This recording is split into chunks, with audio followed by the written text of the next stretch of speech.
जय हिंद। जौहर। आज हम लोग कोल्हान यूनिवर्सिटी BA सेमेस्टर 1 या UG सेमेस्टर 1 सेशन 2023-27 का है प्रीवियस ईयर क्वेश्चन पेपर देखेंगे। अच्छा ठीक है समझ गया। निम्नलिखित में कौन सही या गलत है बताइए।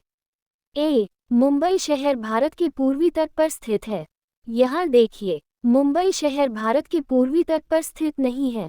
मुंबई भारत के पश्चिमी तट पर स्थित है। जवाब देना होगा गलत।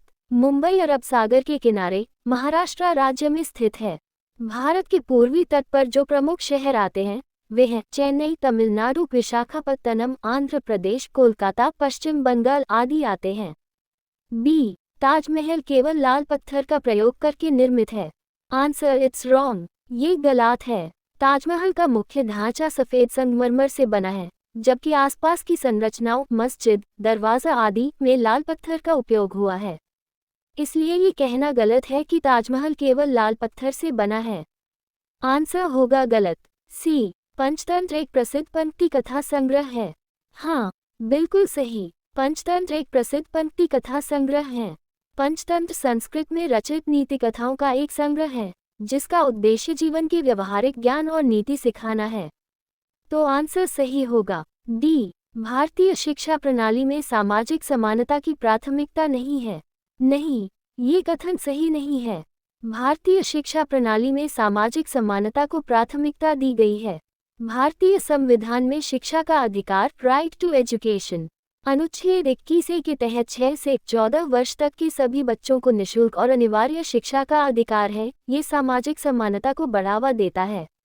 आंसर सही है ए। भारतीय संविधान में मौलिक अधिकारों की सूची सम्मिलित है। सही है, क्योंकि भारतीय संविधान के भाग 3 में मौलिक अधिकारों की स्पष्ट सूची दी गई है, जो नागरिकों के अधिकारों और स्वतंत्रताओं की गारंटी करती है। Group B long answer type questions, यानी लंबा में लिखना है आंसर्स।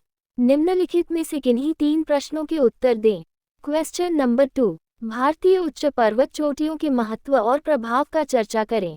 3 नंबर क्वेश्चन, ब्रिटिश शिक्षा प्रणाली के प्रभाव में भारतीय शिक्षा प्रणाली में कैसे बदलाव हुए। 4 नंबर, स्वतंत्रता के बाद भारत में कृषि क्षेत्र का विकास किस तरह से हुआ है, वर्णन करें। 5 नंबर का प्रश्न है, अलग अलग धर्म, समाज और सांस्कृतिक समूह ने भारतीय स्वतंत्रता संग्राम में अपनी भूमिका किस प्रकार निभाई है। आखिरी प्रश्न नंबर 6, भारतीय संविधान में नागरिकों के लिए शिक्षा का अधिकार कैसे गारंटी किया गया है और इसके लाभ और चुनौतियां क्या हैं। अगर वीडियो पसंद आए तो लाइक और सब्सक्राइब जरूर से करें। ऐसा वीडियो और देखने के लिए फिर से जय हिंद, जोहार।